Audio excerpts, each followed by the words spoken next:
शहर हैदराबाद के अफजल गंज एरिया में फायरिंग का एक दिलेराना वाकया पेश आया, जिसके नतीजे में रोशन ट्रैवल्स से वाबस्ता बुकिंग क्लर्क के तौर पर काम करने वाले सैयद जहांगीर जख्मी हो गए, जिन्हें इलाज के लिए मुगलपुरा में मौजूदा एक अस्पताल में शरीक कर दिया गया, जिनकी हालत बेहतर बताई जा रही है। जिनकी नाफ के पास और फिर लेफ्ट साइड में गोली लगी है और वो पुराने शहर रियासत नगर के रहने वाले होते हैं। फायरिंग के इस वाकये में 2 लुटेरे मुलविस बताए जा रहे हैं। ये वही लुटेरे हैं जिन्होंने आज यानी 16 जनवरी जुमेरात की सुबह को बिदर में शिवाजी चौक के पास फायरिंग करके 93 लाख यानी 93 लाख रुपीस की भारी रकम को लूट लिया था, जिनकी फायरिंग में वहां के 2 सिक्योरिटी गार्ड्स गिरी वेंकटेश और शिवा काशीनाथ हलाक हो गए। मगर ताज्जुब की बात तो ये है कि ये लुटेरे वहां पर इस वारदात को अंजाम देने के बाद बहुत ही दिलेरी के साथ और फिर आसानी से शहर हैदराबाद भी पहुंच गए। हालांकि लूटी की ये खबर जंगल के आग की तरह फैल गई थी,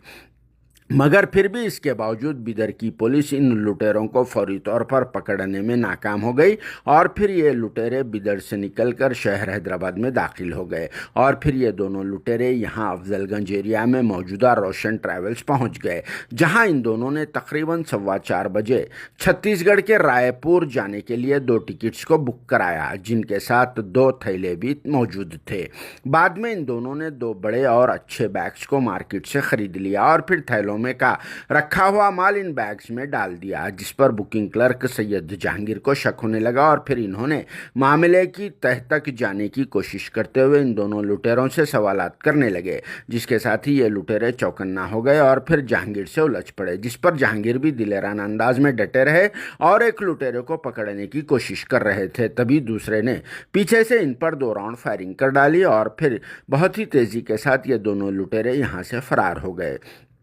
इस वाक़े की वजह से अफजलगंज एरिया में हल्की सी सनसनी भी फैल गई थी और फिर लोग इकट्ठा हो गए, जिसके बाद पुलिस के अहदेदारों ने भी स्पॉट पहुंचकर यहां का मुआयना किया और इस सिलसिले में केस बुक करके तहकीकात का आगाज़ कर दिया और इन लुटेरों की गिरफ्तारी हैदराबाद सिटी पुलिस के लिए एक चैलेंज भी बन गई, क्योंकि बिदर की पुलिस तो इन्हें गिरफ्तार करने में नाकाम हो गई, जिसकी वजह से ये लुटेरे हैदराबाद में दाखिल हो गए और फिर सैयद जहांगीर पर गोलियों से हमला भी कर दिया। जिस पर आप सबका क्या कहना है, कमेंट बॉक्स में ज़रूर जवाब देना।